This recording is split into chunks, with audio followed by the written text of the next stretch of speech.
எல்லாருக்கும் happy Tamil new year. இந்த வாட்டி கொஞ்சம் புதுசாக ட்ரை பண்ணலாம்னு சொல்லிட்டு ரெண்டாவது பர்ஃபார்மன்ஸ்க்கு மேலே லைக் முதல்ல ஆஸ் யூஷுவல் ஸ்ரீதரன் ஸ்டேஜுக்கு கூப்பிட்டு பேச சொல்லிட்டு ரெண்டாவது பர்ஃபார்மன்ஸ்க்கு மேலே இந்த வாட்டி யார் பர்ஃபார்ம் பண்ணுறாங்களோ அவங்களோ இல்லாட்டி அவங்களுக்கு சார்பாக ஒருத்தரோ அவங்களே வந்து அவங்க ப்ரோக்ராம் பற்றி பேசி உங்களுக்கு எல்லாம் என்ன பண்ணாங்கன்னு புரிய வச்சுட்டு அதுக்கப்புறம் பர்ஃபார்மன்ஸ் செஞ்சுட்டு அவங்களே ஃபுல் ப்ரோக்ராம் ரன் த்ரூ பண்ணுற மாதிரி ஒரு சீக்வன்ஸ் ரன் பண்ணியிருக்கோம், செல்ஃப் ஹோஸ்டிங் சீக்வன்ஸ் மாதிரி. ஸோ இதுக்கெல்லாம் நீங்கள் கொஞ்சம் ஒத்துழைச்சிங்கன்னா நல்லாயிருக்கும். So thank you so much for that. அதை முடிச்சுட்டு இப்போ ஸ்ரீதரன்ல பிரசிடென்ட்டை தேதி கூப்பிடுறேன். அவர் பிஸியாக இருக்காருன்னு சொல்கிறாரு. பேரனையும் கூப்பிட்டு வாங்க, பிரச்சனை இல்லை.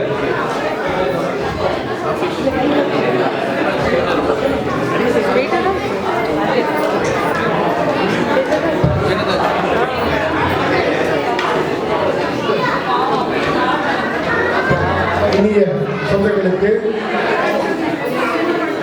முதல்ல நியூ இயர், அதாவது 2025 நம்ம எல்லாரும் நான் பார்க்கல.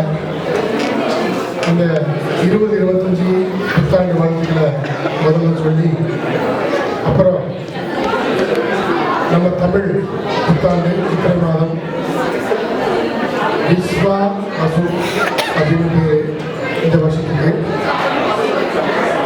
இந்த விஸ்வா வசுன்னா ஆனந்தம், ஆரோக்கியம், விடாமுயற்சி, சகோதரத்துவம் எல்லாமே இந்த ஆண்டினுடைய பெயருக்கு பொருத்தமாக இருக்கு. இந்த வருஷத்தில் முதல்ல நம்ம எல்லாம் மீட் பண்ணுறோம். நிறைய விஷயங்கள் இருக்கு உங்கள்கிட்ட பேசுறதுக்கு. அதுக்கு முன்னாடி இந்த விஸ்வாவசு இனிய புத்தாண்டா உங்க எல்லாருக்கும் இந்த வருஷம் ஃபுல்லா ஆரோக்கியம், சந்தோஷம், புகழ், பணம் எல்லாம் கிடைக்கணும்னு வேண்டிக்கிறேன். முதல்ல சொல்லணும்னா இந்த புது வருஷத்துல ஒரு புதிய ஆரம்பமா நம்ம தமிழ் சங்கத்தில் இளைஞர் அணி அப்படின்னு ஒன்று ஆரம்பிச்சிருக்கோம். அது எதுக்குன்னா இங்கே வயசானவங்க கொஞ்சம் பேர் தான் இருக்கோம், மற்றவங்க எல்லாம் இளைஞர்கள்லாம் இருக்காங்க. அவங்களுக்கு ஒரு என்டர்டைன்மெண்ட், விளையாட்டு, ஒருத்தருக்கு ஒருத்தர் பேசி, ஏன்னா இப்போ அவங்கெல்லாம் வந்து இனிமேல் வேலை வெட்டிட்டு வந்தாங்கன்னாக்க ஒவ்வொரு காஸ்டியூம் கவர்மெண்ட்லேயும் சரி மற்ற இடங்கள்லையும் சரி வேலை செய்ய ஆரம்பிப்பாங்க. அவங்களுக்குள்ள ஒரு கம்யூனிகேஷன் இருந்ததுன்னா நம்ம தமிழ் சமுதாயத்துக்கு எல்லாருக்கும், என் இந்தியன் சமுதாயம் எல்லாருக்குமே அது உதவியாக இருக்கும். அதனால் அவங்களை ஒருங்கிணைக்கிறதுக்காக கமிட்டியில் எல்லாம் பேசி ஒரு இளைஞர் அணியை உருவாக்கியிருக்கோம். இப்போதைக்கு அவங்க விளையாட்டுத்துறை மூலமாக உள்ள வந்திருக்காங்க. இனி போக போக அவங்களுடைய செயல்கள் நல்லா போராக வரப்போகுது. ஈவன் நம்ம தமிழ் சங்கத்தினுடைய எதிர்காலமே இனிமேல் அவங்க கையில் தான், இளைஞர் அணி கையில் தான். அவங்களுக்கு என் வாழ்த்துக்கள். அதுவும் இளைஞர்கள் சொன்னோடனே வாலிட்டரும் வந்து எல்லாரும் கலந்துக்கிட்டு அதெல்லாம் சேர்ந்து பண்ணிட்டு இருக்காங்க. அவங்க எல்லாம் ஒத்துமையாக, எப்பொழுதும் ஒத்துமையாக ஒருத்தருக்கு ஒருத்தர் எந்த ப்ராப்ளமும் இல்லாத, அப்படி ப்ராப்ளங்கள் வந்ததனால் கமிட்டியில் 11 பேர் இருக்கும், 12 பேர் இருக்கும். தயவு செய்து எங்களுக்கு இன்ஃபார்ம் பண்ணி உங்களுடைய கருத்து வேறுபாடுகளை ஆரம்பத்திலேயே கிளி எடுத்துட்டீங்கன்னா அது எல்லாருக்கும் சந்தோஷமாக இருக்கும். இளைஞர் அணி நல்லா சிறப்பாக வரும். என்ன ஒன்று சொல்லிக்கிறதுன்னா, இந்த வியன்னால உங்கள் எல்லாருடைய ஒத்துழைப்பு இருக்கிறதுனால தான் தமிழ் சங்கம் இன்னி வரலும் ஒரு பிசகு இல்லாத, ஓட்டை இல்லாத ஒரே சங்கமாக சந்தோஷமாக நம்ம கொண்டாடி இருக்கோம். இதுவே வியன்னால பார்த்தீங்கன்னா மற்ற சங்கங்கள் தான் ஒன்று ரெண்டு ஆகுது, 2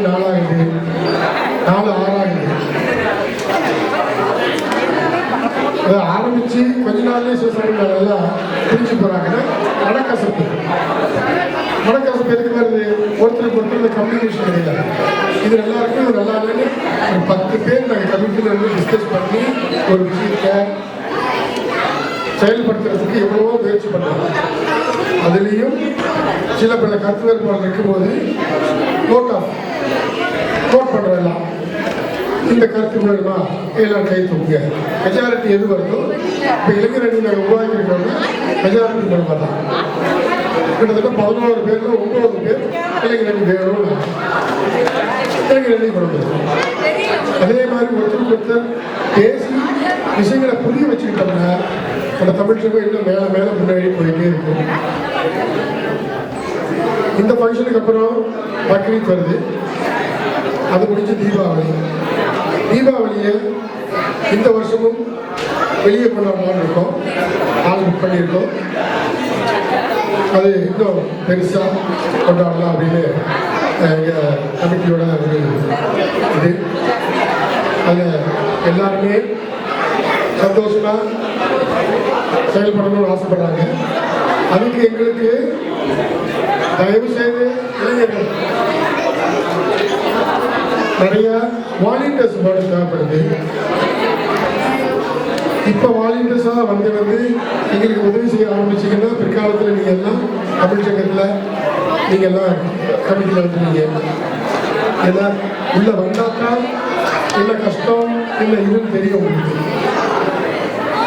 இந்த 11 பேர் 12 பேர் இருக்கிறதுனால ஒவ்வொரு மீட்டிங்க்கும் ஒவ்வொரு ஃபங்க்ஷனுக்கு முன்னாடி மீட்டிங்க்கும் எங்களுடைய டைமை 4 மணி நேரம் 5 மணி நேரம் டைமை ஸ்பெண்ட் பண்ணி இங்கே வந்து ஒவ்வொரு விஷயத்தையும் டிஸ்கஸ் பண்ணி எது நல்லது, எது இது சரி பண்ணலாம், இது சரி பண்ணலாமா, எப்படி பண்ணலாம் அப்படின்னு நாங்கள் ரொம்ப இது மெனக்கெடுத்து பண்ணுறோம்.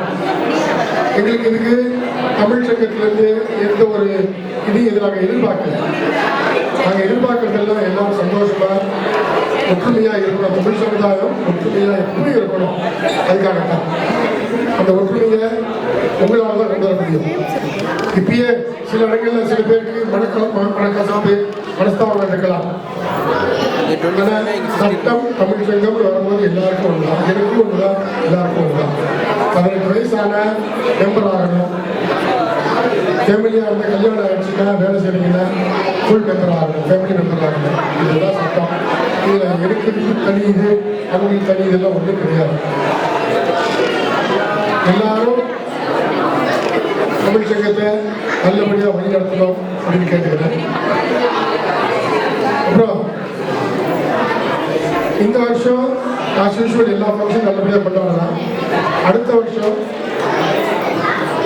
ஏதாவது ஒரு ஃபங்க்ஷன் இல்லை 2 ஃபங்க்ஷனை குறைக்கலாமான்னு எங்களுக்குள்ள ஒரு டிஸ்கஷன் நடந்துட்டு இருக்கு.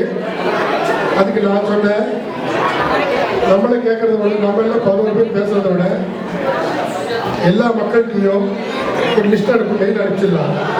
எந்த ஃபங்க்ஷனும் உங்களுக்கு வேண்டாம் அப்படின்னு நீங்கள் அந்த மெயிலில் நீங்கள் ரிப்ளை பண்ணீங்கன்னா சௌரியமாக இருக்கும். அப்படி இல்லை அந்த ஃபங்க்ஷனும் வேணும் அப்படின்னா பிரச்சனை இல்லை. ஏன்னா ஒவ்வொரு தரமும் செலவுகள் தூக்கிட்டே போகுது. நம்ம இப்போ 3 வருஷமாக ஒரே இதெல்லாம் ஒரே மெம்பர்ஷிப் ஃபீஸ் தான் வாங்கிட்டு இருக்கோம். செலவுகள் ஜாஸ்தியாக போகும்போது ஏதாவது ஒன்று குறைக்கணும். எங்களுக்கு மெம்பர்ஷிப் ஃபீஸ் வந்து மேலே ஏற்றிட்டே போகிறவங்க என்னடா வருது ஏற்றிட்டே போகிறாங்க, எனக்கு மெம்பர்ஷிப்பே வேண்டாம் அப்படின்னு சொல்லி இருக்கிறவங்க இருக்காங்க. வருஷத்துக்கு இப்போ 120 ரூபா ஒரு ஃபேமிலிக்கு வாங்க.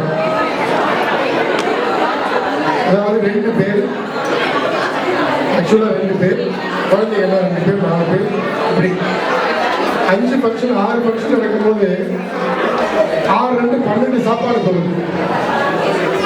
ஒரு சாப்பாடுக்கு 10 யூரோ வச்சுக்கிட்டா கூட 12 சாப்பாடு 120 யூரோ.